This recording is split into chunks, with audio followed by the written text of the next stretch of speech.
Здравствуйте! В эфире долгожданная рубрика «Вопросы и ответы», программа, в которой я расскажу все, что захочу, и кому-то погадаю на картах. У меня новая колода карт Райдера Уайта, то есть колода не новая и вам всем известная, но это новые карты, новая упаковочка, только что свеженький целлофан с нее сняла. Это всегда актуально, вот это вот откровение именно новых карт, новой колоды.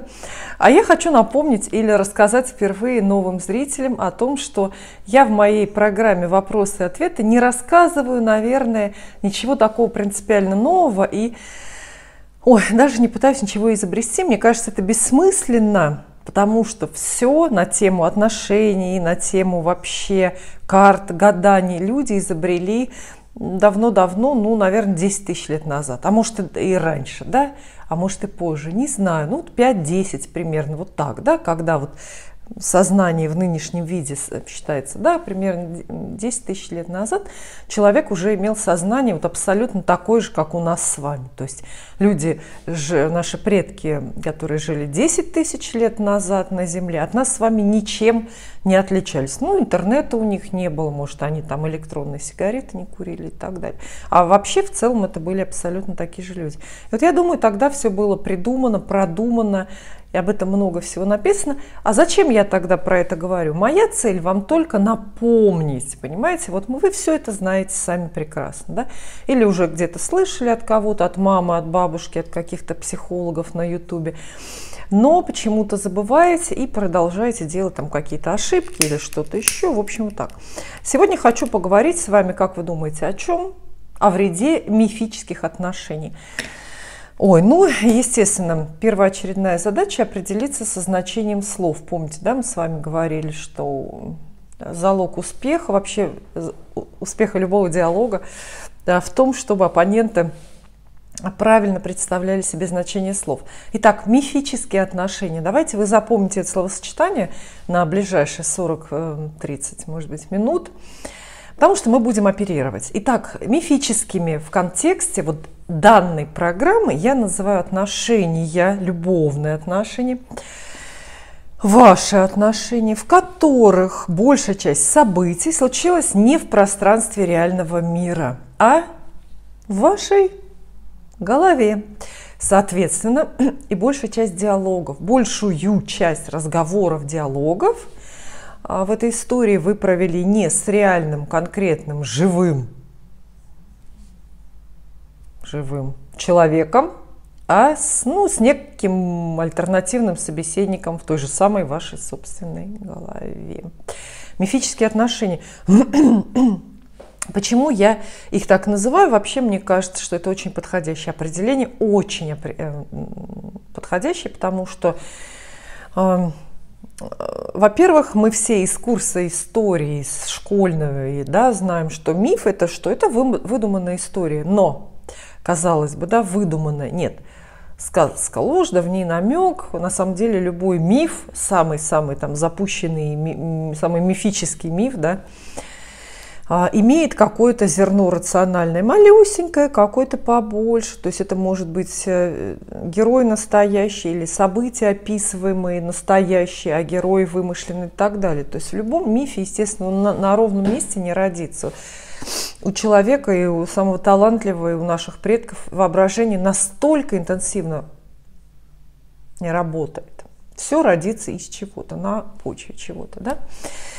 Вот, поэтому любовная история, вот я ее называю мифические отношения, они мифические, потому что миф – это выдуманная история по большей части, но это еще не все.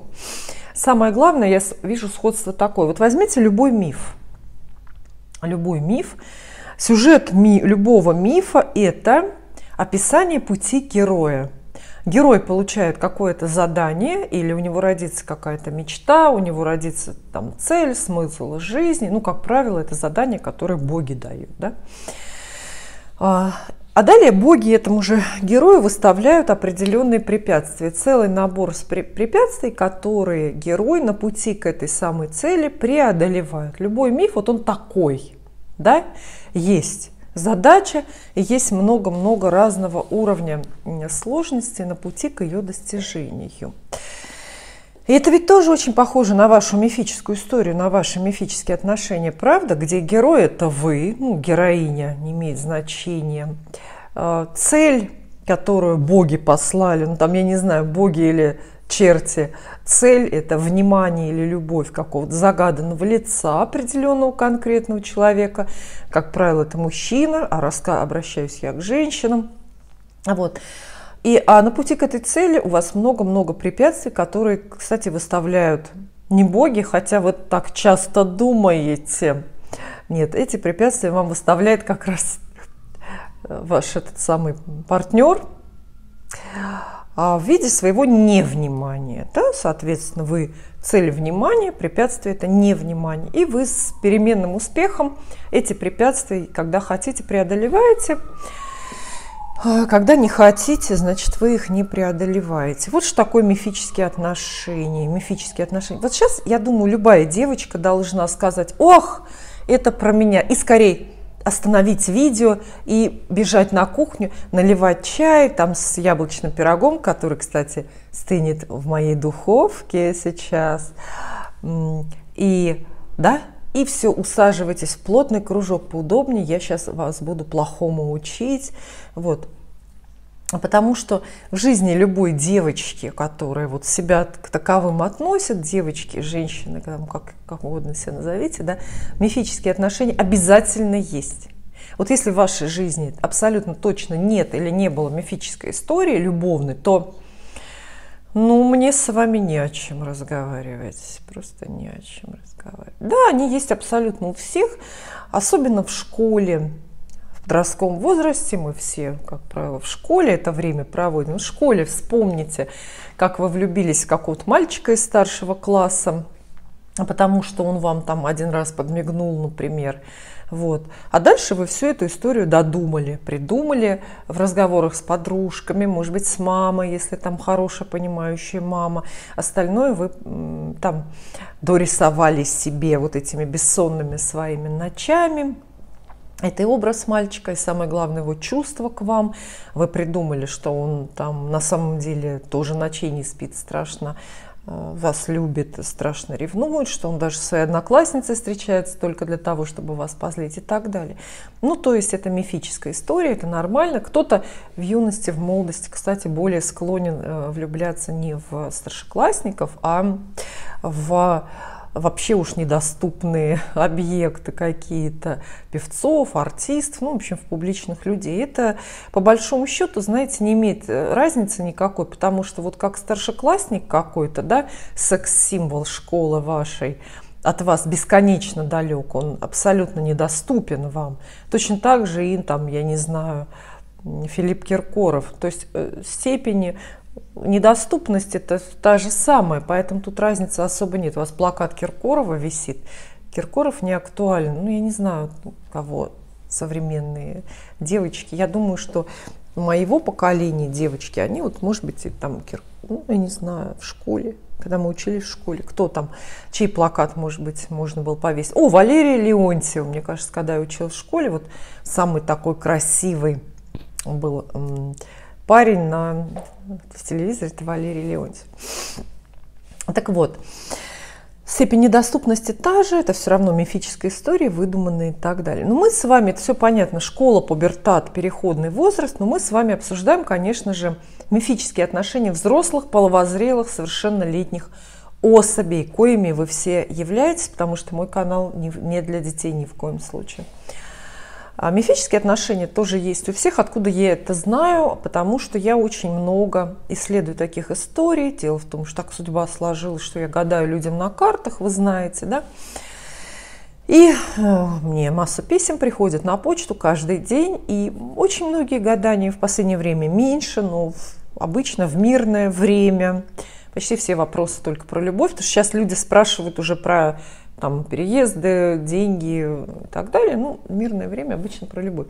Вот. И практически каждое второе письмо из тех, которые я получаю, задание картам, это про мифическую именно историю. Мифическая история, в которой, например, у женщины было 2 свидания с загаданным лицом, да, с каким-то мужчиной, молодым человеком, было 2 свидания, а потом 2 месяца или 2 года она дальше продолжает об этом думать, переживать, очень много додумывает про него, соответственно, задает картам вопросы, задает себе вопросы, напрягает Вселенную, продолжает ждать, ну и так далее. Да? То есть там уже вымышленные вот эти вот идут диалоги, мифические приключения, мифические, опять же, преодоление тех же самых мифических воображаемых препятствий и те же самые мифические воображаемые достижения какие-то. Я уже не говорю о том, что цель в этих отношениях, то есть внимание загаданного мужчины последовательно, но с разной скоростью отодвигается, да, становится все дальше, как горизонт, линии горизонта постоянно отступает и так далее. Вот. Вспомнили, да, вы свои, я вас прошу, чтобы мы предметно с вами говорили, вспомните ваши мифические отношения. Они, может быть, в прошлом, скорее всего, и сейчас у многих они есть.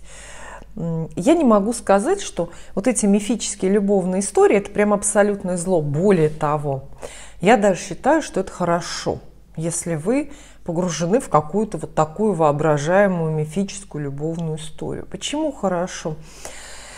Потому что это такая, знаете ли, вот отдушина, это такой вот кусочек прекрасного далека, на который можно переключиться из-за вот рутинных тяжелых мыслей ежедневных о работе, о быте, о каких-то еще более приземленных, примитивных вещах. Ну, то есть вот вы сидите на работе, да, в обеденный перерыв, и, естественно, у вас тяжелые, омерзительные вот такие вот мысли, эмоции на тему, там, ну, не знаю, что кадровая служба с вами несправедливо обошлась. И тут раз вы можете, вот если у вас есть эта мифическая история, можете вот так по щелчку пальцев вдруг раз и из вот этого мрака переключиться в какой-то такой вот радужный мир, где уже вам тепло, спокойно. Это все придумано, понятно, да, но все равно там вы счастливы, потому что любовь, вы знаете, да, это весенняя страна, только в ней бывает счастье, поэтому почему бы и нет. Ну, то есть у кого-то хобби рыбалка, да, у мужчин хобби рыбалка и мотоциклы, а у нас, у женщин, пусть будет хобби придумывать себе любовные истории. Я не считаю, что это плохо абсолютно. Более того, я для молодых девочек, то вот, например, которые в школе учатся там или 18 или 20, это вообще необходимый этап переживать мифические отношения, потому что это идет такая как бы инициация, момент познания, момент вот включения девушки вот в этот взрослый мир серьезных каких-то романтических переживаний и так далее. Пусть это будет. Степень мифизации или мифологизации у этих историй бывает разные, то есть одни истории, ну, скажем, имеют реальное ядро какое-то такое вот ощутимое, да, реальное ядро, а дальше чуть-чуть вот надуманного, придуманного. Бывают такие, где реального прям вот столько, просто поразительно, а дальше, как снежный ком, это все намотано только в воображении героини, да, весь миф, весь сюжет миф, все диалоги, все сцены, эти акты, действия и так далее. Вот. Это бывает очень по-разному. Что еще хотела сказать, что, естественно, часто, и за этим тоже нужно следить, вот эти мифические отношения сопровождает ваша зависимость, вот за этим следите особенно. То есть это неплохо, если есть мифические отношения, но если нет зависимости. А зависимость обнаруживается от любви тогда, когда это истощает ваши ресурсы. Вы знаете, да, чем отличается независимость от зависимости? Психологи говорят о наличии аддикции и зависимости тогда, когда эти романтические переживания просто мешают вам полноценно жить, когда вы отодвигаете работу, отодвигаете какие-то домашние семейные обязанности, когда вы забываете друзей или забываете себя в пользу вот этой истории. Тогда уже зависимость, об этом мы будем отдельно говорить, хотя я думаю, любые мифические отношения так или иначе с зависимостью, ну, граничат или тесно связаны. Но я не заводила бы этот разговор, на самом деле, если бы не одно «но». И вот сейчас мы переходим как раз, это было предисловие, увертюра, да, такая была. А сейчас вот главная тема, о чем я хочу поговорить. Мифические отношения, их вред. Сказала я про пользу, теперь их вред. В чем их вред? А в том, что вы, находясь в мифических отношениях, особенно если они долгие, прям вот долгие, вы не встретите свою настоящую любовь. Вот представьте себе и думайте теперь, чего здесь больше, пользы или вреда. Это действительно так. Почему? Опять же, все из ваших писем, естественно. Классическое письмо вот, про мифическую любовную историю примерно выглядит так. Девушка задает много-много вопросов мне и картам про вот этого своего мифического персонажа, то есть про эту историю, спрашивает. Ну, вопросы здесь стандартные, трудно придумать что-то оригинальное. Да? Любит, не любит, будет, не будет, что нам мешает, есть ли у него другая и так далее. Вот. Эти все вопросы касаются, ну, скажем так, условного Васи. И где-то в середине этого текста, среди этих вопросов, ближе к концу, мелькает вопрос какой-то совсем другой. Или я встречу другого человека. То есть предполагается, что девушка отдает массу времени, душевных сил своей какой-то вот энергии внутренней, отдает вот этой мифической истории, то есть переживает о каком-то Васе, ждет его, любит, как-то заочно, заведомо ревнует ко всем возможным другим там девушкам и так далее. Но при этом где-то в глубине души, у каким-то малюсеньким уголком мозга она допускает себе мысль, что среди вот этого всего хаоса и среди этого мифа вдруг она на просторах жизни своей встретит другого совсем героя, совсем другого персонажа, какого-то Петю, с которым все будет совсем по-другому, с которым они встретятся, за 3 дня друг друга полюбят и поймут. Это будет Петя, который сразу одарит вниманием, для которого эта наша девушка сразу бесконечную какую-то ценность представляет, да? Значимость, правильно мы с вами договорились это называть значимость, да? И все, вот они 3 дня погуляли, за ручку подержались, на 4-й пошли, подали заявление в ЗАГС, свадьба, и дальше бесконечно долгая счастливая семейная жизнь. Да? А что тогда? Эти мифические истории с тем самым злым, невнимательным Васей, она уходит в утиль, наша героиня этого Васю, неблагодарного козленочка, забывает, и все, потому что у нее с Петей все получилось абсолютно быстро, хорошо, и Петю не пришлось уговаривать, и Пете не пришлось сообщать, что наша героиня вот такая на самом деле идеальная. А про Васю она, если вспомнит когда-нибудь в жизни, то только так, знаете, дурак, жалеет теперь, небось, какую королеву упустил. Вот. И почти все письма такие, почти все письма про мифические истории, они выглядят так. То есть вот все вопросы про этот миф, и все надежды, и все чаяния, и вот. И где-то один вопрос, который выпадает из списка, и он всегда вот примерно звучит так. Или у меня другая женская судьба, и я встречу другого мужчину, с которым вот все будет просто и счастливо. Вот. То есть получается, что вы ждете, что встретите настоящую любовь, а этот миф – это все что-то не настоящее. На самом деле все не так. На самом деле ваше, как призвание, что ли, ваша судьба и ваш, в том числе, собственный выбор – это как раз вот эта мифическая история. Не встретите, пока вы страдаете про вот этого далекого мифического Васю, реального, настоящего Петю и настоящую любовь, это вы не встретите, я вам говорю абсолютно точно. То есть я не могу из своей практики, правда, у меня недолгая память, я еще хочу, может быть, извиниться, да, у меня еще и память не очень долгая, короткая память. Не могу я сейчас припомнить, чтобы в моей жизни вот так вот было. Вот и вспомнила один случай, который с натяжечкой подходит, если сегодня позволит время, я вам расскажу. Вот. И не было. А если я не могу вспомнить, то это, знаете, вероятность стремится к нулю, потому что я все-таки статистику какую-то провожу среди ваших писем, среди ваших запросов к картам. По двум причинам мне представляется, почему так не бывает, чтобы девушка из мифической любовной истории вдруг переключилась в настоящую реальную, встретила настоящую любовь, и все стало бы по-другому. Вот две причины я вижу. Первая причина в том, что сам факт, что вы находитесь в этой мифической истории, особенно долго, если находитесь, очень многое сообщает про вас. А именно, что сообщает? То, что вам эта мифическая история очень-очень нужна. Понимаете, да? То есть вы это выбираете сами. Вообще все в этой жизни, вот где мы живем, как мы выглядим, что с нами происходит, чем мы занимаемся, круг общения, это все мы выбираем, друзья, сами. Мы не выбирали когда-то родителей, ну и, может быть, школу, да, номер школы родители выбрали нам. Все остальное мы совершеннолетние люди выбираем сами.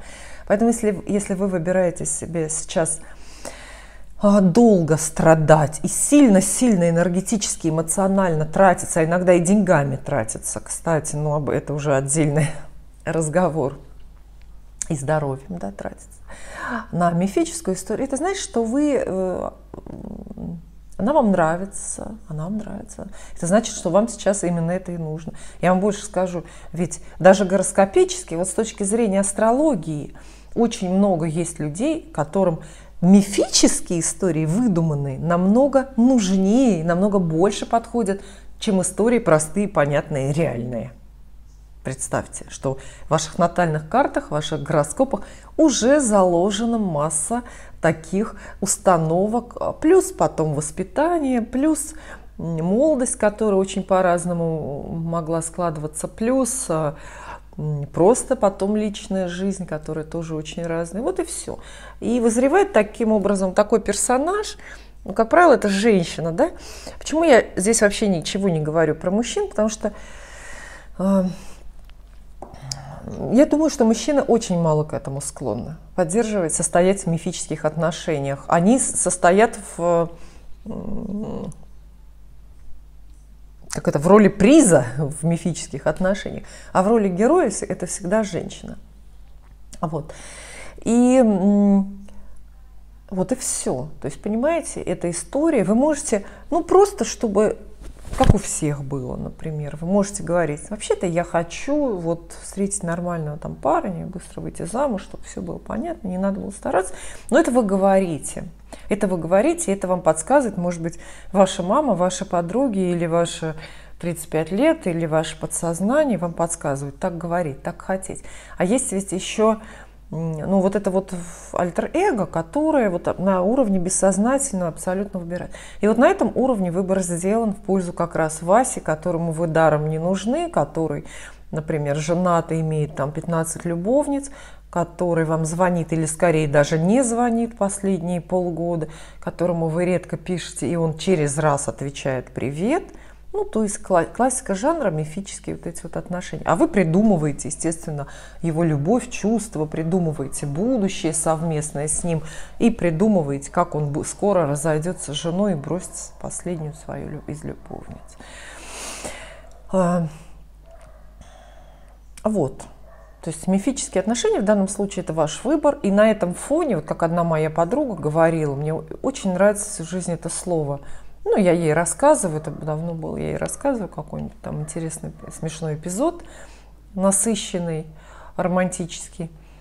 А она замечает, говорит, послушай, но ведь на фоне этого, ведь все остальное будет приснятиной, понимаете, да?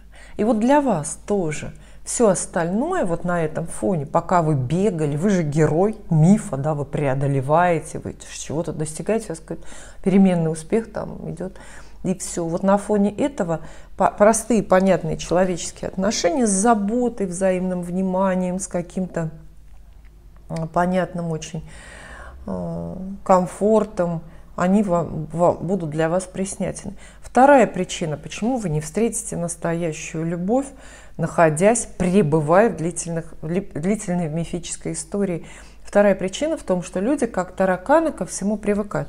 Вы знаете, да, что два вида на Земле есть: люди и тараканы. Это существа, которые привыкают абсолютно ко всему, размножаются абсолютно в любой неволе. То есть, ну вот, и это чудесный механизм, который позволил нам когда-то выжить и занять верхушку пищевой пирамиды, но в то же время это и беда тоже для человека. У нас очень быстро формируются привычки. И вот вы, находясь в мифической истории, создаете для себя, для своего подсознания некую матрицу, понимаете, что вот любовь, матрицу с заданным сценарием. Там вот такие вот, знаете, эти, как это называется вот в компьютерах, вот это вот плато, там вот такие вот дорожки из олова, да, из какого-то металла вылиты.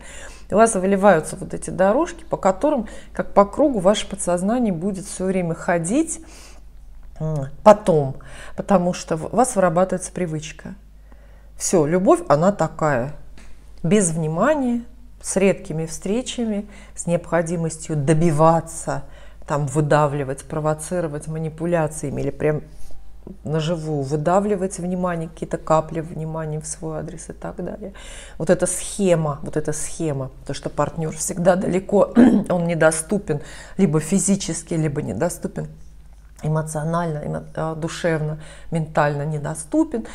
Вот, и все, вы к этому привыкаете, и, естественно, слишком быстро переключиться на другую нормальную какую-то здоровенькую историю, да, такую вот понятненькую, вы тоже не сможете. Это привычка, это, знаете, это как пищевые привычки. Если вы привыкаете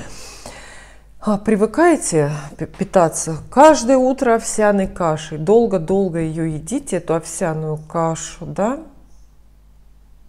то за один день очень сложно будет потом включиться и принять какой-то здоровый завтрак. Какой тогда здоровый завтрак, я не знаю. Ну, для примера вам сказала, да? Механизмы привыкания и отвыкания, они абсолютно такие же, как вы привыкаете вот к определенной еде или к определенному режиму дня, точно так же привыкаете к определенным схемам, к определенным сценариям в отношениях, в любовных, понимаете, да, эта привычка сохраняется, и она очень помешает вам вот эту настоящую любовь встретить. Я же не говорю о том, что ни один Петя к вам особо-то и не подойдет и не подкатит, пока у вас есть вот этот Вася, потому что у вас глаз затуманен, вы полностью включены вот в эту вот мифическую историю, какого-то даже достойного человека рядом вы не заметите в это время. А если у вас, вот еще, подождите, очень важный момент, а если у вас эта мифическая история сопровождается самой настоящей зависимостью, то есть потерей ресурсов, а я сказала, что это часто бывает в мифических историях, то,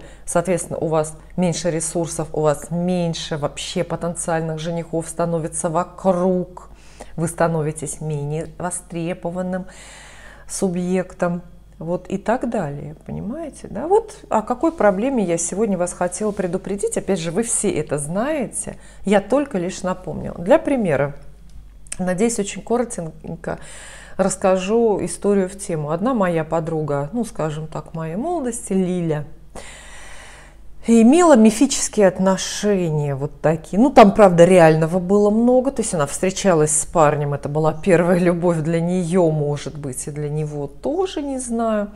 Вот, ну, они встречалась с парнем, и потом он куда-то делся, начал встречаться с другими, и она продолжала о нем, как водится в мифических отношениях, страдать, продолжала помнить, продолжала о нем говорить с подругами, продолжала там переживать, узнавать про его личную жизнь и так далее. Ну, то есть имела место такая вот не слишком продолжительная, но тем не менее мифическая история. А затем что случилось? Затем прошло время, и Лиле повезло, потому что она встретила другого парня, еще одного.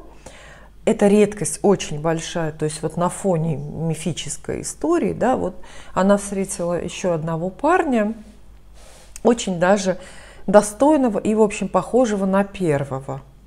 похожего на первого, и примерно так же влюбилась. Опять же, хочу сказать, что это редко бывает. Ну, Лиле тогда было 20 лет, в 20 лет это все еще допустимо, возможно, что так повезет, что подряд два хороших жениха выпадают. Позже уже это невозможно. Ну, в 30 еще бывает такое, особенно с избранными. Вот. Позже уже нет.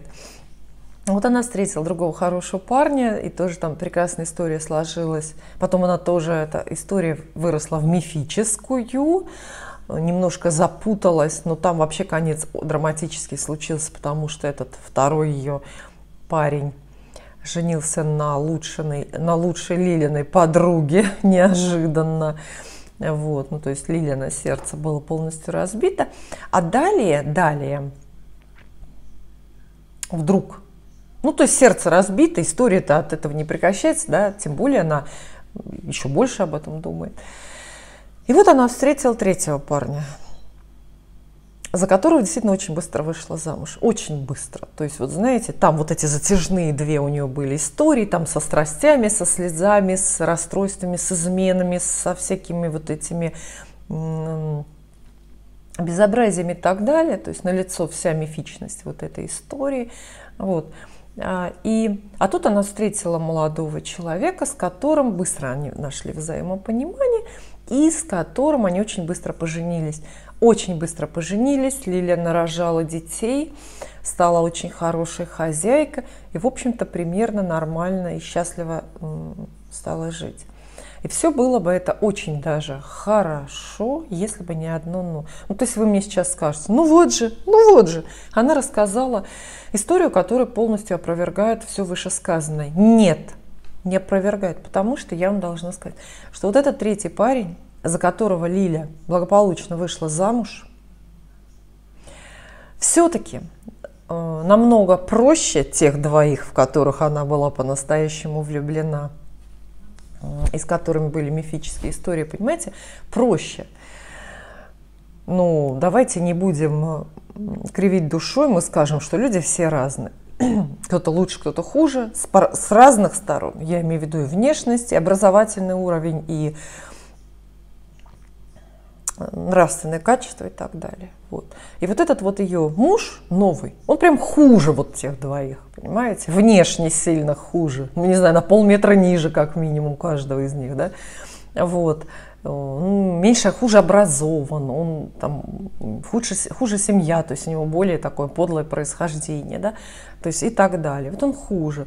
Это первое. Второе, Лиля этого своего мужа не полюбила, и это очень сильно было заметно. То есть голову она от него абсолютно не потеряла и с определенным таким напряженным скепсисом продолжала к нему относиться. Вот. Ну и третье, что меня полностью убедило вот в этих моих сомнениях, так сказать, это тот факт, когда я узнала, она мне сама, это Лиля, рассказала, что с первым вот из этих вот своих героев, которых она вот, с первым мифическим своим этим женихом, она встречается периодически, находясь уже замужем. Поэтому такой вот вроде бы миф и как бы надежда на счастливый исход в такой истории все равно у нас распадается, да, не складывается и развеивается, и распадается. Вот все, что я хотела вам сегодня рассказать. Но самое главное, гвоздь программы, это, конечно, гадание на картах. А для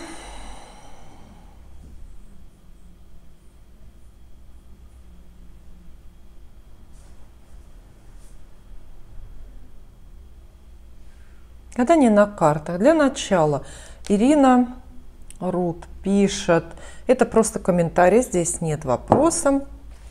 Пишет, но комментарий мне очень понравился. Как изменить судьбу, спрашивает Ирина.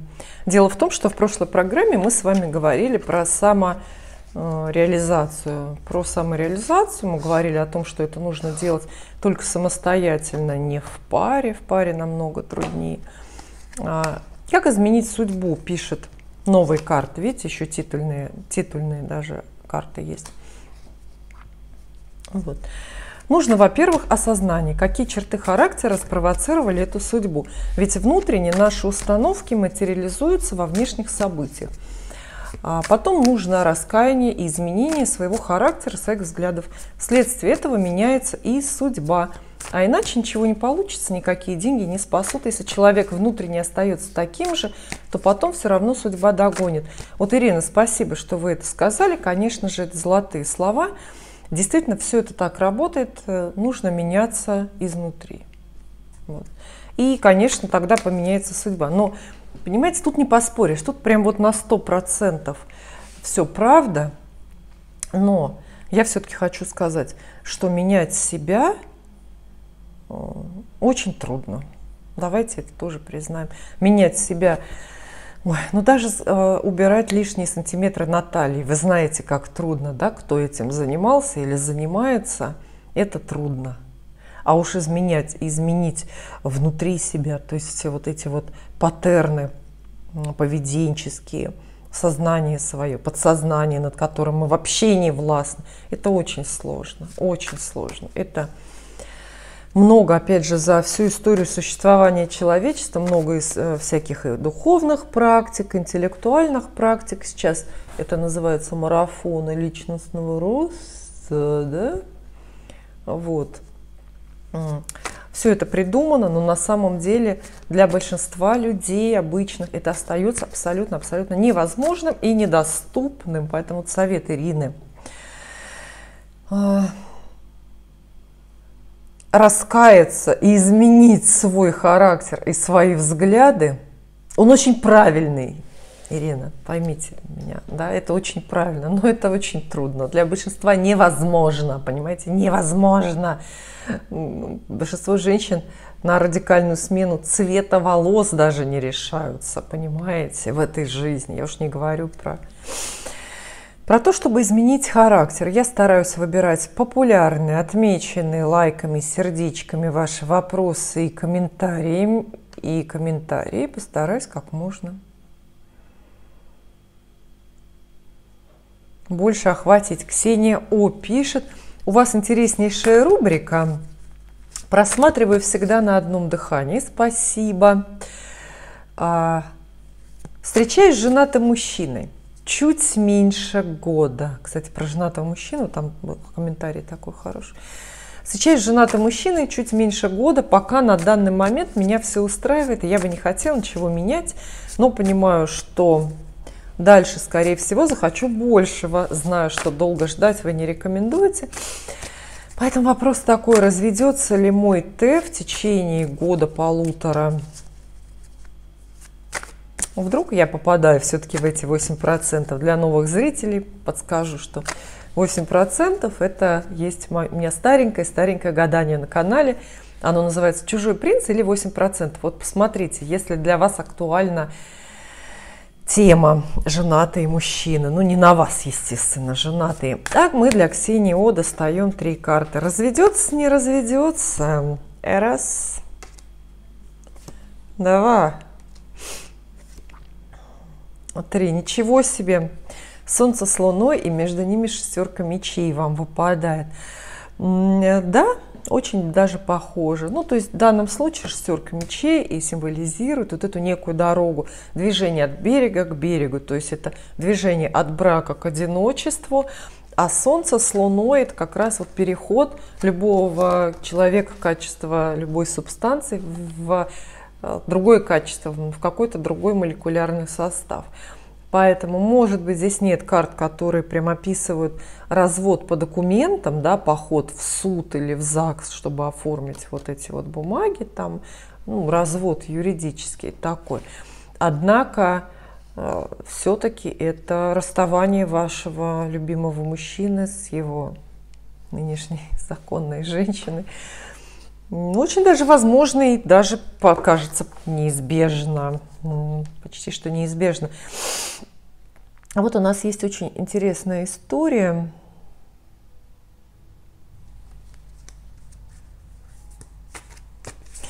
В одном из ваших видео «Любовь – это весело» вы говорили, что любовный треугольник – это отдельная тема, и что вы могли бы более детально на эту тему рассказать.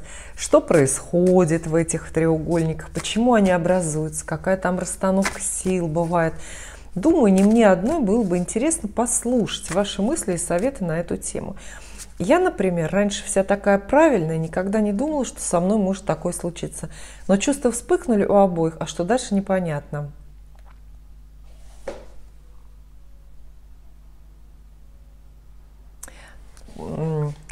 Автора письма зовут Ульяна или Юлиана. Юлиана или Ульяна, да? Б. Не знаю, как правильно прочитать. Рискну задать картам вопрос, важный для меня. Что меня ждет с мужчиной, с которым встречаюсь сейчас? Какова перспектива отношений? Сложатся ли счастливые, стабильные отношения? Считаю эту встречу судьбоносной. Все не так просто, потому что он женат. И еще и у нас большая разница в возрасте. Сейчас взяли вынужденную паузу. Мы по обстоятельствам. Но я уверена, что не зря теряю с ним время. Да.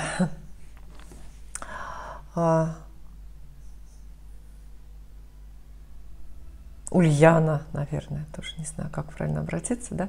Ульяна. Любовный треугольник. Это действительно интересная тема, популярная. Напомните мне, вот вообще, правда, напишите в комментариях, кому это интересно, для того, чтобы я в следующей программе, например, на эту тему выступила, потому что мне очень даже есть что на эту тему сказать. Это всегда очень-очень непросто. Ну, так, небольшой спойлер. Большинство любовных треугольников, которые вы заявляете или заявляют мои клиентки в своих письмах мне на почту, вовсе не являются треугольниками. Вовсе даже нет. Я расскажу, почему. А для Ульяны 3 карты. Какова перспектива ее отношений с этим женатым мужчиной? 1, 2, 3. Мужчина хорош. Мужчина сам хорош. Видите, карты его императором описывают. И это очень, ну, как бы многообещающе. Это значит, что вы не просто так влюбились. Человек этот действительно очень, не знаю, умный, авторитетный, важный или влиятельный. Но беда только в том, что его жену рядом карты выбрасывают. Видите, парочка они. Император и императрица. Император и императрица. То есть, видите, сразу ваше внимание колода приковывает к этой теме. Все-таки этот ваш мужчина со своей женой составляет пару. То есть они прям пара. Это значит, что очень сильно эти люди связаны. Не только деньгами, общим домом, там, ребенком, например, каким-то совместным, или внуками и так далее. Они связаны, не знаю, душой, как единый организм, и они друг друга стоят. Понимаете, да, что императрица, император – это очень равноценные, равнозначные люди. А это значит, что у них и чувства, и привязанность друг к другу очень взаимны. А между ними 7 жезлов выпадает, карта борьбы и ревности. То есть вам в ближайшее время все, что карты вам могут предсказать, это бесконечная борьба ваша за внимание вот этого мужчины, борьба с его женой. Вот так. Борьба. То есть это и подсказка вам, и совет. То есть вы, может быть, имеете какой-то успех на будущее, но вам надо именно бороться, поверить в себя, нужно очень активную позицию занимать. Я вам сразу скажу, вот эта вот история, взяли вынужденную паузу по обстоятельствам. Таких историй нельзя допускать, вы понимаете, что вот эти мужчины, которые гульнули от жены, с ними вот эти паузы, это вообще запрещено, если вы хотите его прибрать к рукам, да, потому что он из этой паузы, как правило, не вернется. Ну, основная тема вот такая. Фигура жены очень значимая, поэтому что-то вас ждет, возможно, в будущем более отдаленном. Насколько карты видят, это только лишь конкуренция за его внимание с женщиной, которая очень много для него значит.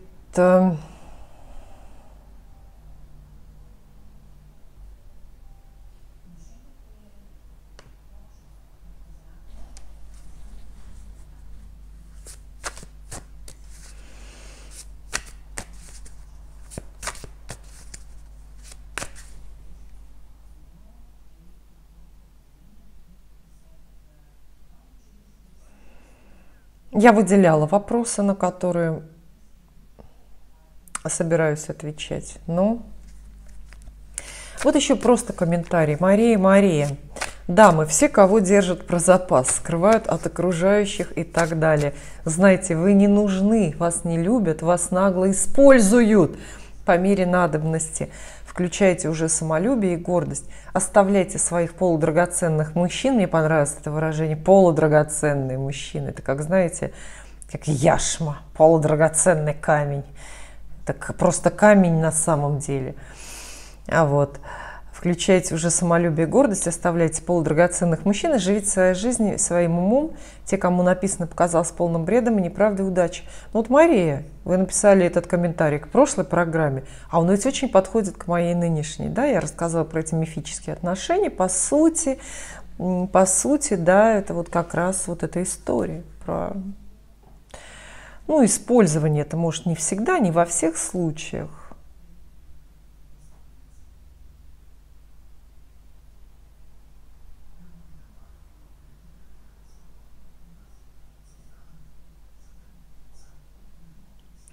Кое-что не понимаю, не могу прочитать просто.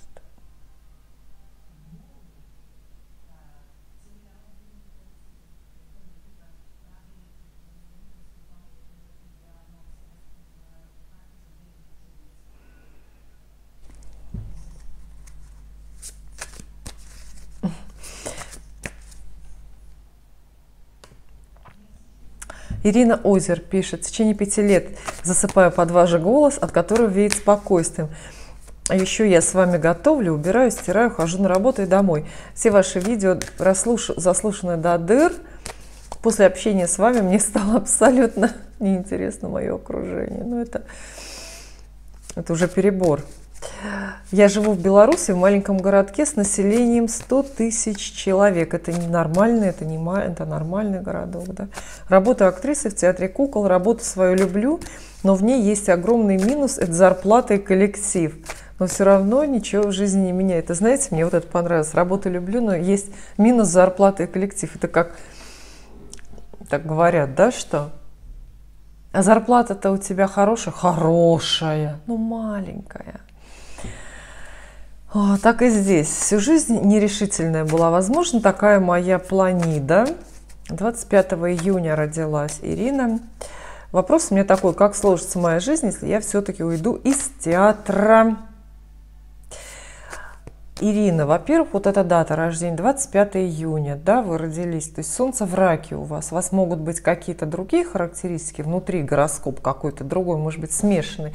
Но то, что Солнце в Раке, это многое о вас сообщает, это говорит о том, что вы человек очень сильно привязанный к дому и вообще ко всему. Вот очень устойчивые формируются привязанности у раков. Вообще среди раков больше, наверное, людей, чем среди других, да, знаков.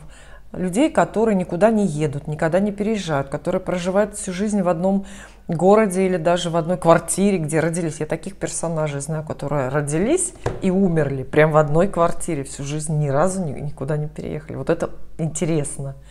Вот. И это рачье, вот эта любовь к дому, привязанность, любовь к родственникам, к быту.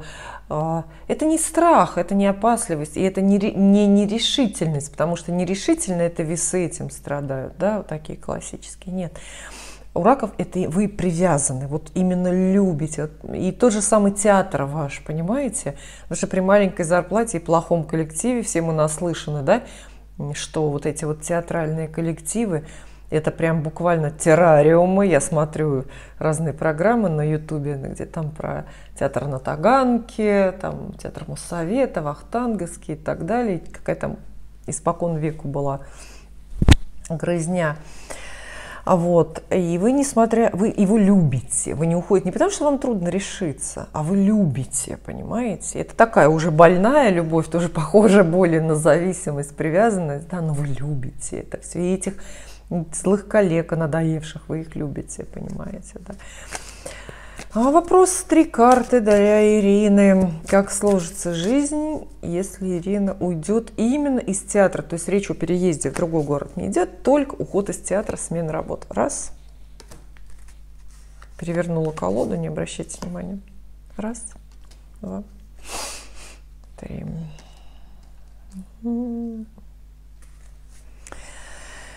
Ирина, при всем желании, какие-то новости не очень хорошие у меня для вас. Карты говорят, что вы не уйдете из театра. То есть теоретически у вас, может быть, мысли такие есть, да, что где-то лучшая вас судьба ждет. Но сейчас, насколько это видно, просто нет этого ухода, а соответственно нет и вариантов у Вселенной для вот этой вашей новой жизни. Моя жизнь после театра. Можете потом мемуары написать с таким названием, с таким заглавием. Но сейчас пока, понимаете, вот 6 кубков. То есть она говорит, что вот этот душевный покой, комфорт, эту привычку вы выберете в любом случае и захотите здесь остаться. А к тому же еще и по 6 кубков все возвращаются. То есть вы можете уйти, и потом как на веревочке вернетесь в этот театр. Раки, со всеми раками так происходит. Вы знаете, сколько мне приходится вот лично беседовать с людьми. И именно у раков встречается такой феномен. Уехали, вот не нравилось в маленьком городе, работы нет, женихов нет, уехала в Москву, через полгода вернулась. А кто-то еще дальше, кто-то в Америку уезжает и опять возвращается. Но это раки, это вот классическое. Раки как привязанные, вот это люди как на веревочке. Это касается всех, у кого Солнце в раке. Это еще больше касается всех, у кого Меркурий, кстати, в раке. Ну, еще там есть какие-то характеристики. Видите, да? 2 мечей. Вы очень думаете. Может быть, вам и не надо этих резких решений сейчас принимать, потому что вы сосредоточенно думаете, ну, как будто некуда торопиться, да? Не знаю. Ну и карта дьявол даже здесь есть, старший аркан. А дьявол это вообще цепи. То есть это такое искушение, которое сложно преодолеть, которое практически невозможно преодолеть, понимаете? Дьявол это вот эти цепи, которые вас к нынешнему положению вещей очень сильно привязывают, и к этому вашему театру уже надоевшему тоже очень сильно привязывают. Дьявол это, если это и прогноз на вашу вот эту новую жизнь, то это прогноз тоже очень-очень сомнительный. То есть дьявол это тяжелые эмоции. Часто, кстати, это хорошие деньги, ну, допустим, да, карты говорят, если вы все-таки уйдете, хоть и не теперь, а через время, у вас будут хорошие деньги, но это хорошие деньги с очень плохими эмоциями, понимаете, да? Поэтому все-таки прогноз на жизнь вашу после театра сейчас не очень такой хороший, не надо торопиться.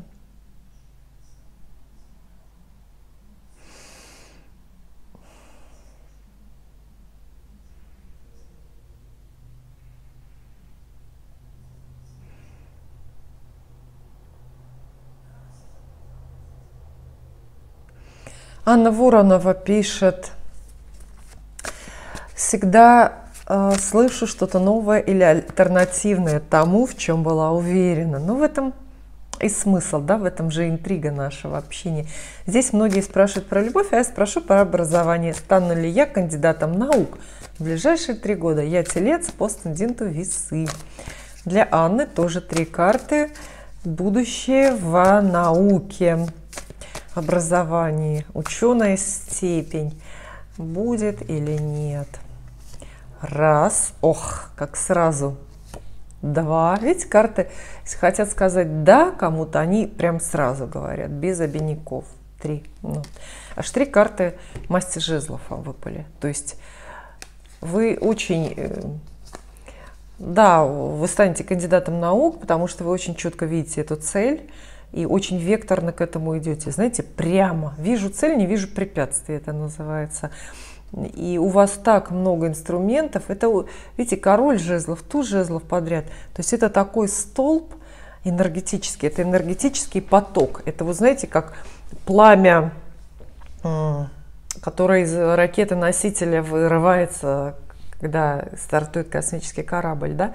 То есть вы на таком подъеме, у вас так много ресурсов, у вас так много желания к этой ученой степени, вот получить ее, у вас такие ясные горизонты, у вас 0 препятствий, что, ну, даже можно не спрашивать. То есть понятно, что вы станете, а может вы за 3 года успеете и кандидатом, и доктором даже успеете, то есть как пятилетку за 3 года, понимаете, да, то есть так много энергии, у вас так много желаний, что я думаю, и раньше это получится, и еще много-много попутно добьетесь, там бонусы какие-то сопутствующие будут. Ну так походя, там Нобелевскую премию соберете и так далее.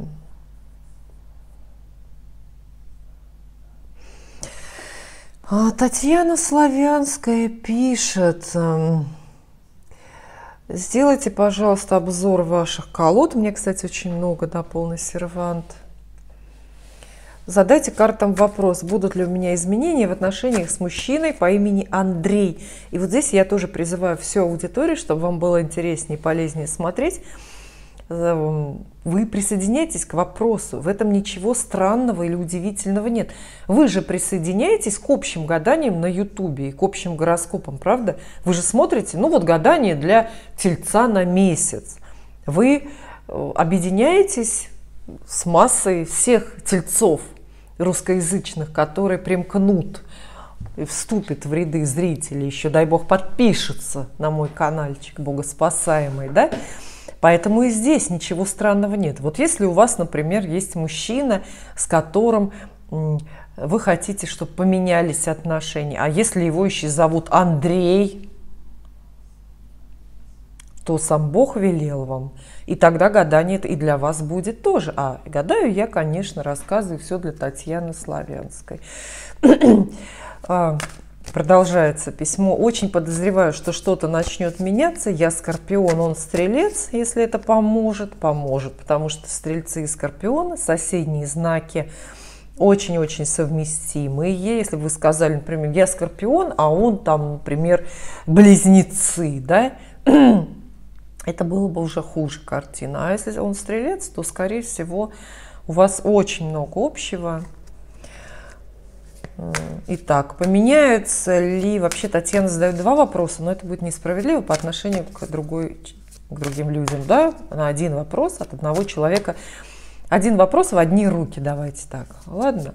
Вот. Как у вас поменяются отношения с Андреем? У Татьяны с Андреем в ближайшее время.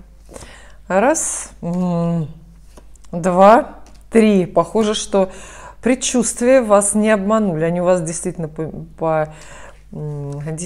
поменяются. Но будьте внимательны, время довольно ссорное вас ждет. Центральная фигура у нас здесь пиковая дама, королева мечей, злодейка. То есть ваши отношения с Андреем поменяются из-за соперницы, из-за ее какого-то влияния, поступков, из-за ее участия или за появления, в конце концов, соперницы, если ее еще нету, да? Вот. То есть центральной фигурой во всей этой истории становится еще какая-то другая женщина. Причем, знаете, королева мечей, ведь она чем интересна? Это женщина, которая может и не... Тут диапазон очень большой для портрета соперницы, он очень разный. С одной стороны, это может быть женщина, просто какая-то женщина, которая и понятия не имеет о вас, и понятия не имеет о том, что она с вами конкурирует. То есть такая соперница по неволе, которая на самом деле зла вам не хочет и вообще ничего не хочет. Но просто вот она есть. Вот, кстати, когда я была молода, стройна, легка и грациозна, вот я часто выступала именно в такой роли, неосознанной, как пассивной соперницы. Вот мне часто отводилась такая роль. То есть за моей спиной рушились там отношения и даже браки, а я при этом ни сном, ни духом вообще никак не была к этому причастна. То есть просто сам факт моего проживания на земле вот не давал людям такого покоя настолько. Поэтому и для вас это королева мечей. Ее трудно найти, потому что она может быть вот такой пассивной соперницей. Это, знаете, как бы ваш мужчина может просто влюбиться в еще другую какую-то женщину, а про вас-то он ей даже и не рассказывает. То есть она, безусловно, для вас соперница, а вы для нее нет. Вот. до, опять же, королева мечей, это может быть активная и суперактивная соперница, которая уже все руки обломала, все мирные средства исчерпала вас победить, да, и уже пошла вам порчу наводить какой-нибудь бабке, какой-нибудь гадалке, понимаете, да? Ну, вот так вот. То есть у вас будут меняться отношения с каким-то участием этой женщины. Женщина эта близка к вашему мужчине, к этому Андрею, близка. То есть они знакомы, они так или иначе какую-то пару составляют. Потому что здесь его королем мечей карты называют. То есть это может быть даже жена его, да? Вот. И очень живо будут меняться. Ну, как вы вопрос задаете, вот, например. Будут ли у меня изменения в отношениях с мужчиной по имени Андрей? Ну, вот мы вам ответили. Да, будут неизбежно, потому что здесь выгодоприобретатель, то есть вы, этого не только вы хотите, чтобы менялись ваши отношения с Андреем, но это хочет еще какая-то женщина, и она явно хочет не того, чего хотите вы. Она как бы в другую сторону это колесико предпочитает крутить. Поэтому, ну, у вас будут меняться отношения, тем не менее.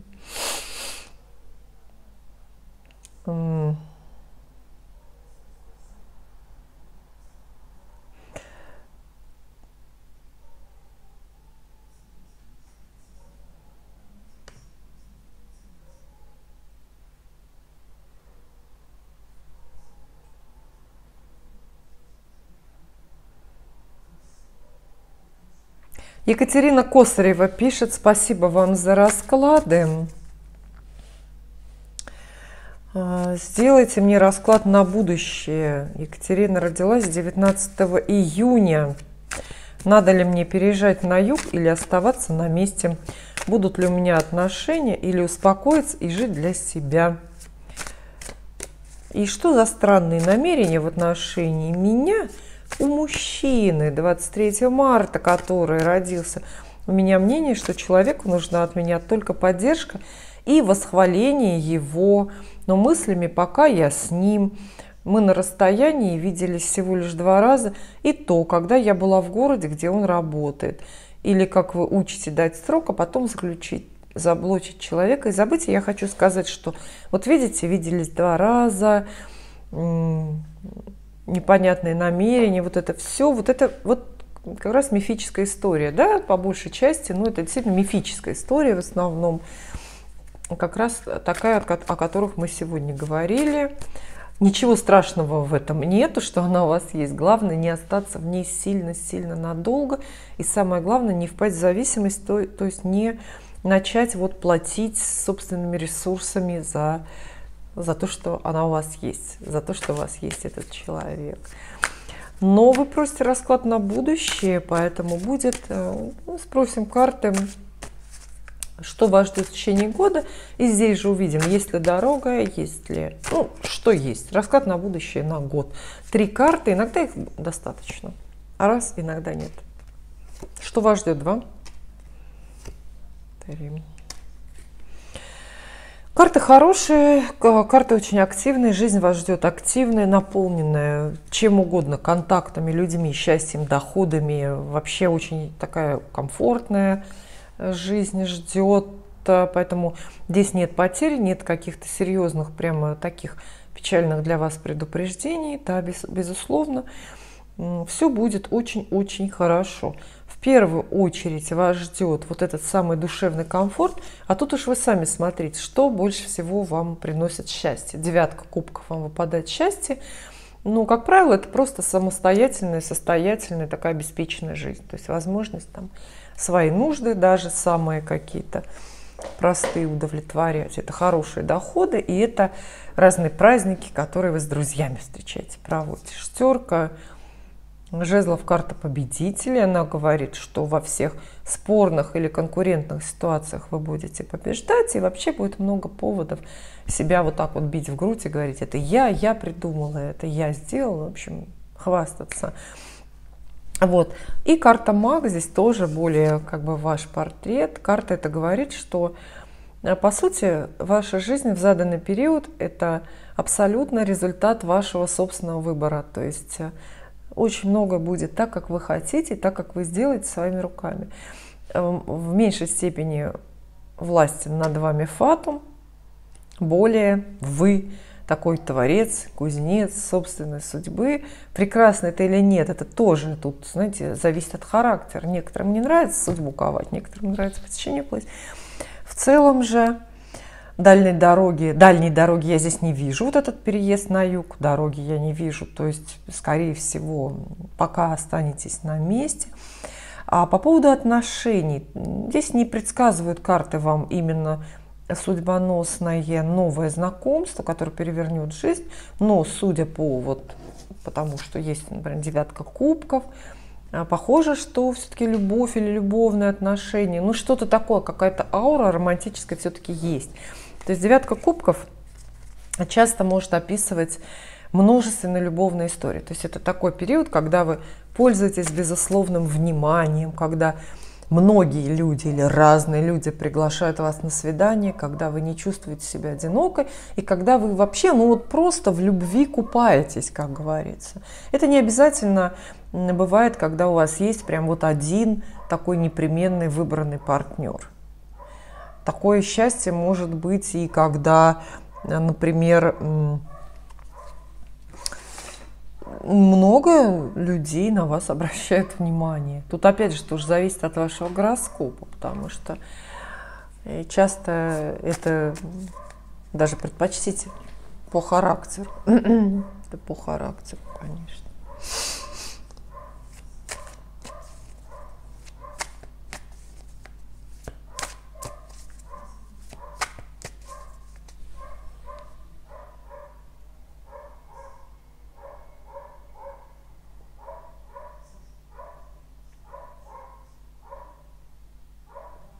Татьяна К. пишет: я замужем 13 лет, и так случилось, что испытываю сильные чувства к другому мужчине, с которым мы общаемся и дружим уже около 20 лет. Вот сразу я скажу, по этим цифрам, очень хорошо, что, Татьяна, вы написали цифры 13 и 20. Вот вы спрашиваете про мужчину, с которым вы 20 лет, а замужем вы 13 лет. Вот если у вас муж появился намного позже, да, и вы за него тем более вышли замуж, значит, ваша судьба и ваш выбор – это все-таки ваш муж, а не этот мужчина, про которого мы собираемся гадать, понимаете, да? Вот если бы они в вашей жизни появились в другой последовательности, у нас, соответственно, были бы другие рассуждения, другие вопросы. А так? То есть, если бы этот мужчина настолько действительно плотно бы сидел в сердце у вас, то вы бы замуж 13 лет назад просто не вышли. Общаемся, дружим около 20 лет, мы не любовники, и ситуация сложная, на данный момент неразрешимая, моралисты оба, но как мне отказаться от этих чувств? Ведь вы сказали, что Вселенная не прощает отказов от такого дара, как любовь. Хочу спросить карты, нужна ли я своему другу, взаимны ли наши чувства. Ну вот что я хочу сказать, конечно. Мы дружим. Вот это правда написали, мы дружим. Я весы, пишет Татьяна, он дева. Я весы, он дева. Вот весы с девами. Опять соседние знаки. Соседние знаки, понимаете, в чем? Тут еще такой подвох. Соседние знаки имеют очень хорошую совместимость между собой. Ну так устроен зодиак.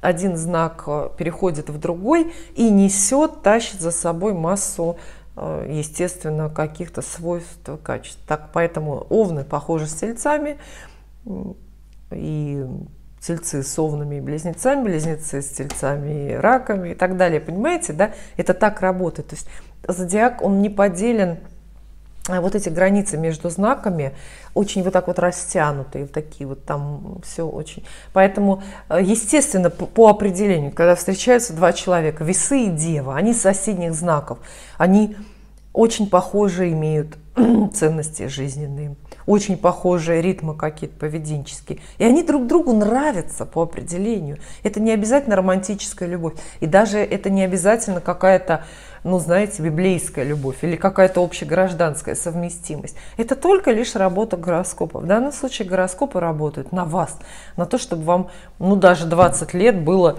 вместе интересно. Вот. Важно это не перепутать.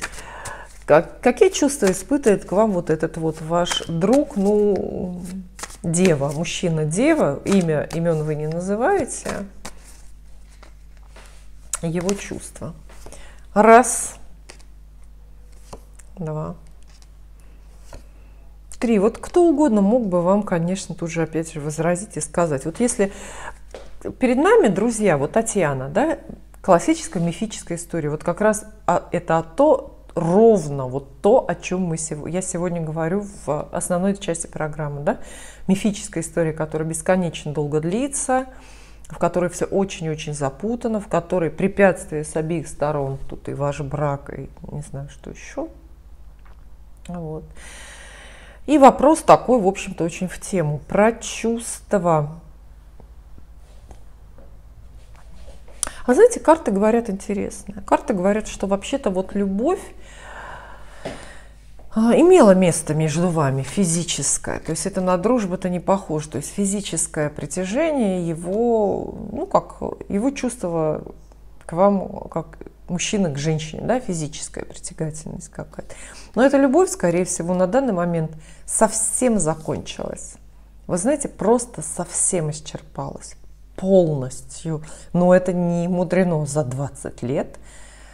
Такое обязательно проходит. Вообще люди все время пытаются посчитать, вот сколько лет живет любовь. Ну, вы знаете, да, это так много и древних каких-то трактатов на эту тему, и современные психологи, и всякие псевдопсихологи. Хотя не все псевдо, да, психология же это не наука. Все рассуждают на эту тему, и кто-то говорит 4 года, кто-то говорит 4 месяца. Ну, 20 лет точно не живет, это могу на 100% сказать. Вот. Карты описывают для вас любовь, которая кончилась, но что-то осталось. А что осталось? Ревность и конкурентные чувства. Вот так. Потому что любовь романтическая действительно живет мало, а ревность ее переживает.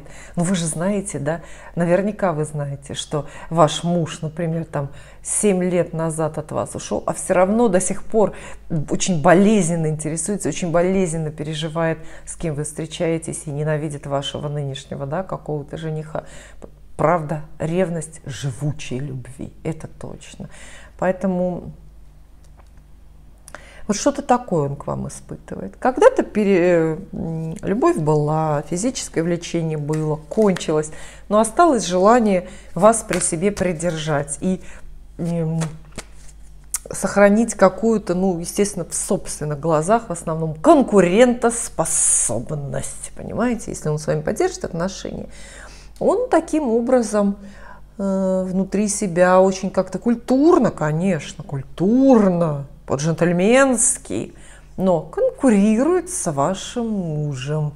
Чем-то он с ним в это время равняется, меряется.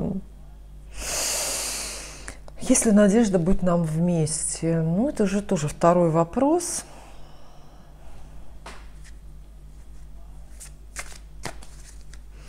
Марина Петухова, прекрасный комментарий в тему прошлой нашей программы про самореализацию. Приятно завтракать в вашем присутствии. Мне тоже приятно завтракать и читать ваши комментарии. Я согласна с вами. Если в паре живут, то реализуется кто-то один, а второй, слово «второй» объясняет все.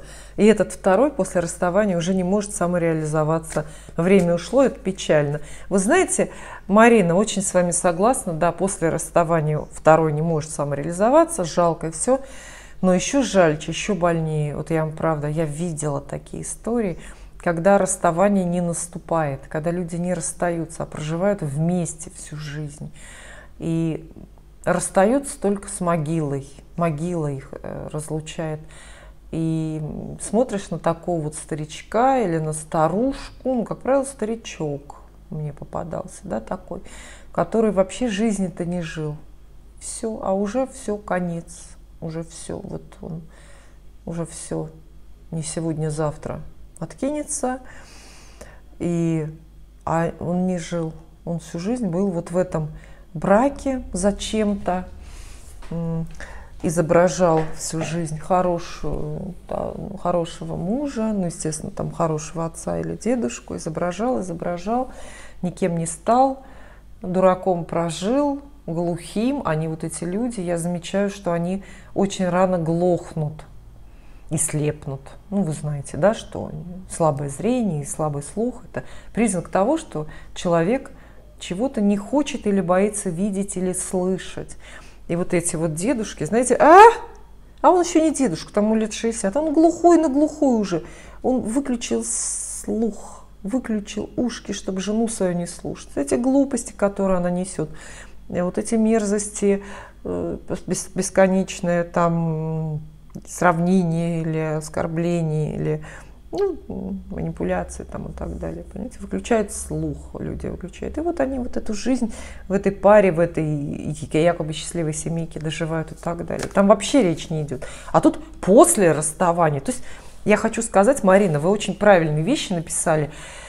После, но у вас более оптимистический посыл, чем я имела в виду, понимаете? Да, вы все-таки написали после расставания. Я предполагаю, что все-таки когда-то они расстались и смогли самостоятельно самореализоваться. А вот большая трагедия, когда они не расстаются до конца жизни и вот умирают в один день, но только один умирает после абсолютно вот этой долгой, абсолютно счастливой жизни, от которой он взял все, понимаете, как в рекламе Пепси-колы, да?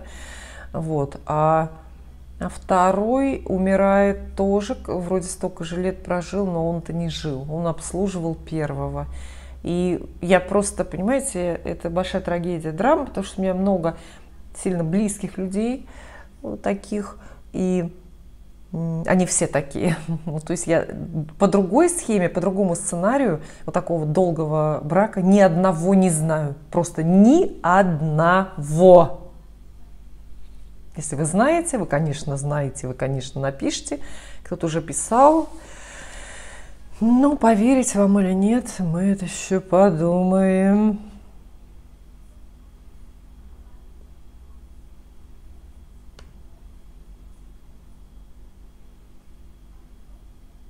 Алина Горбачева пишет, что хочу в ноябре-декабре взять свои 3 гроша и вложить в магазин одежды для женщин плюс сайз.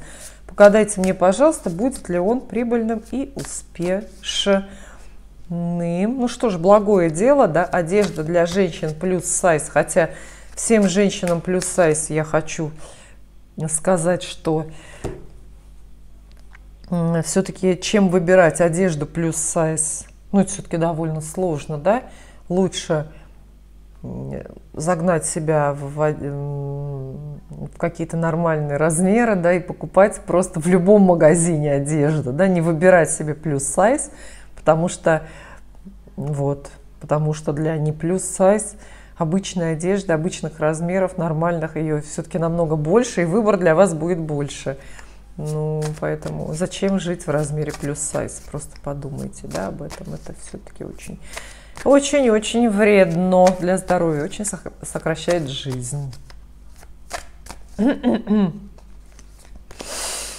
Магазин Алины Горбачевой. 1, 2, 3. Будет ли он прибыльным? Прекрасные крупные карты выпадают Алине. Ну, Алина, вероятно, вы, как настоящий рак, да, очень хорошо все продумали, заранее просчитали, у вас есть бизнес-план. Потому что карты говорят, что этот магазин, во-первых, уже будет, то есть это как часть вашего жизненного пути, выбор сделан. Вы хоть и нас спрашиваете, на самом деле вы уже полностью решились на это. И у вас очень много желания и возможности это сделать, и вы не отступите. Вот. Поэтому прекрасное начинание будет приносить прибыль, и, скорее всего, магазин просуществует долго, станет частью вашей жизни, и, в общем, это такой прекрасный, светлый и очень предсказуемый ваш путь. Поэтому не сомневайтесь, вкладывайте деньги.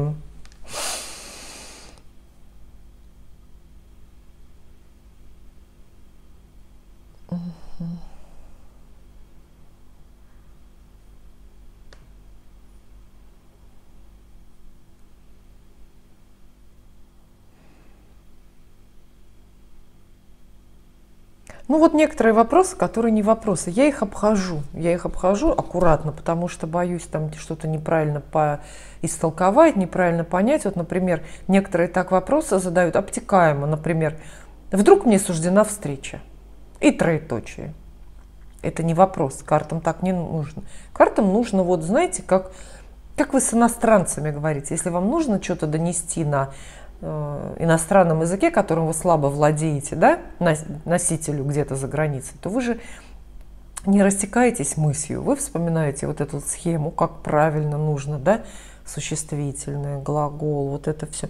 И вы аккуратно, очень лаконично, четко. Вот картам лучше задавать вопросы именно так, понимаете? Или если вы с какими-то детками будете разговаривать из-за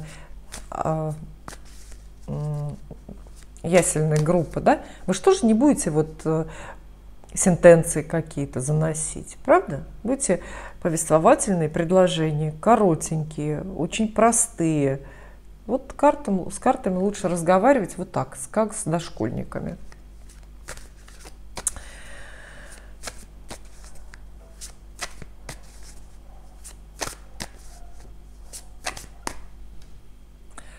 По два вопроса тоже я пропускаю, потому что это, опять же, несправедливость, а мы, особенно в контексте того, что происходит в мире сейчас, мы тем более с вами должны на это обращать внимание, должны ратовать за справедливость, мне кажется, даже побороться не грех, да, за справедливость.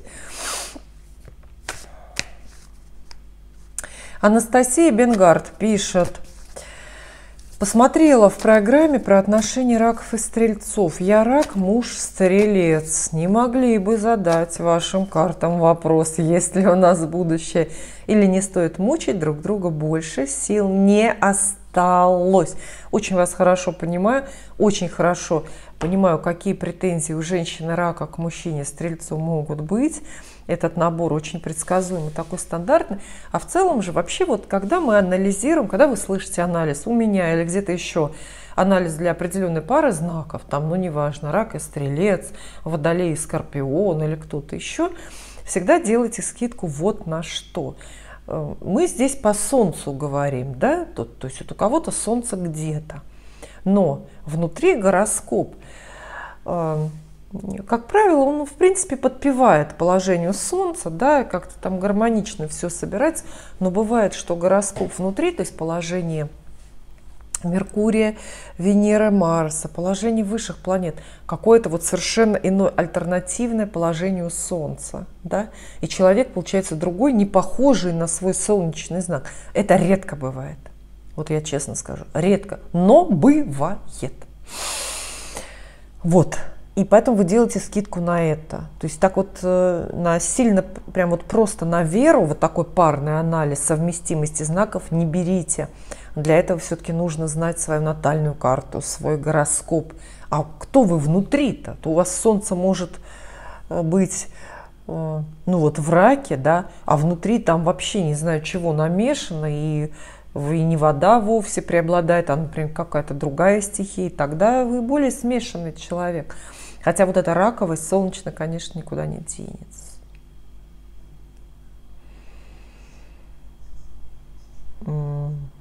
Да, Анастасия, я задаю вопрос картам про судьбу вашего брака. Ей приятные, чистенькие, новенькие карты. А?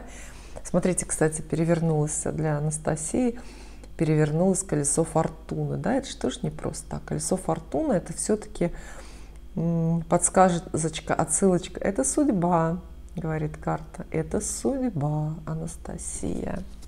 То есть, понимаете, это все равно что-то такое над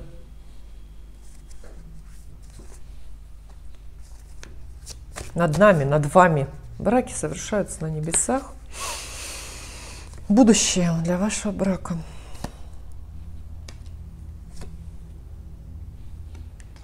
Хорошая. Хорошая.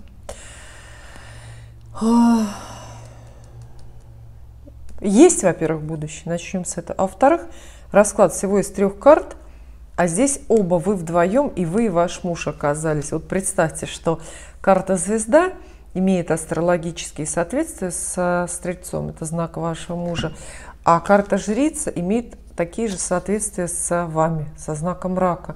То есть вы оба, 2 персоны. Звезда – это мечтательную, романтическую и такую непоседливую часть от Стрельца описывает карта. Да, ну вы знаете, что я вам рассказываю. А жрица описывает мудрую и очень статичную, инертную часть от рака.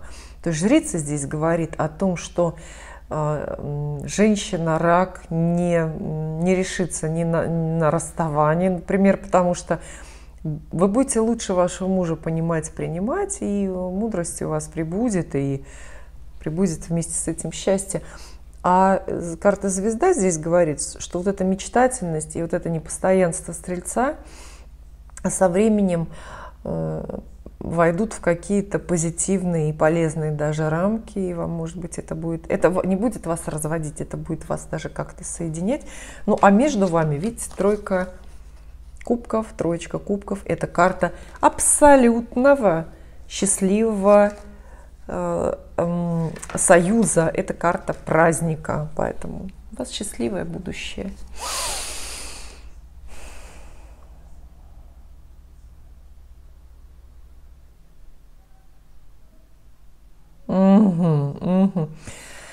Ну вот, наверное, последний будет вопрос. Он такой, знаете, к которому все, давайте присоединяйтесь, девочки, одинокие, все, кого интересуют все-таки любовные, романтические отношения, присоединяйтесь к этому вопросу. Он такой и стандартный, и емкий в то же время, к сожалению, на неведомом мне языке написан. Это в Израиле используют вот этот вот язык, поэтому никак я не прочитаю имя пользователя. Талия, имя написано для Талии. Встречу ли я? Вот так вопрос звучит, все присоединяйтесь. Да ладно, уже я присоединюсь даже за компанию с вами. Встречу ли я человека для отношений, совместной жизни, брака? Как сложится моя жизнь в течение года? Смогу ли я улучшить материальное состояние благодаря этим отношениям? Емко, правда? В самую десяточку. Талия 16 июня родилась, 1977 года. Когда вы родились и когда я родилась, это не важно. Мы все присоединяемся к этому вопросу. Давайте. Поехали. Но гадаем мы все равно Талии. Я обращаюсь к Талии, конечно же. Раз. 2. 3. Все пожалели, кто послушался меня и присоединился. Потому что карты говорят, что... Ну, такой довольно спорный прогноз, довольно спорное предсказание. С одной стороны, можно сказать, что и нет. Талия. Боюсь, что можно сказать нет, потому что, ну, все-таки по традиции, в традиции Таро считается, что десятка мечей именно дает ответ нет на заданный вопрос. С другой стороны, есть и хорошее, потому что после десятки мечей, после того кризиса, что ли, а в данном случае это кризис одиночества, получается, наступает, как бы заканчивается черная полоса, потом наступает, соответственно, белая, и вот потом уже можно рассчитывать на какую-то новую жизнь, на новые какие-то счастливые такие вещи. Здесь есть 7 кубков. Она говорит о том, что, возможно, проблемы ваше одиночество сейчас и ваше одиночество на ближайшее обозримое будущее, это в связи с тем, что вам вообще трудно выбирать. Ну, знаете, буквально 7 это кубков, может быть, говорит, что «а вы сами не знаете, чего хотите». Поэтому у вас и нет человека для отношений, для совместной жизни, и тем более для брака его нет. Вот вы просто сами не знаете, чего хотите. Потому что вот смотрите вы на один кубок, на второй, на третий, на четвертый, на одного засмотрелись красивого, на второго, на богатого, на третьего, на умного и так далее. Хаос, туман, болото, полный раскардаш. и растерянность, и масса иллюзий в голове. С таким подходом своего человека не встретишь. Это я вам точно говорю. То есть, а рядом десятка мечей. То есть сейчас у вас иллюзии, поэтому искомого не найдется. Но зато за это время, на какой тут период? В течение года, да?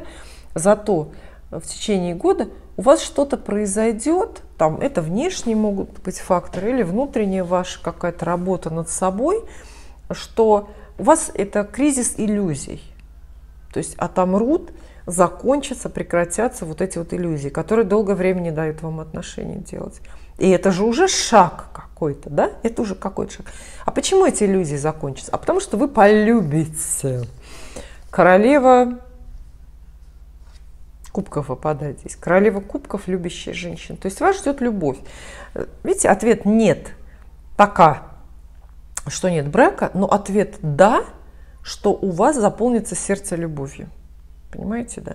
Вернее, ответов нет много. Нет брака, нет совместной жизни. Тем более материальное состояние вы не улучшите благодаря этим отношениям.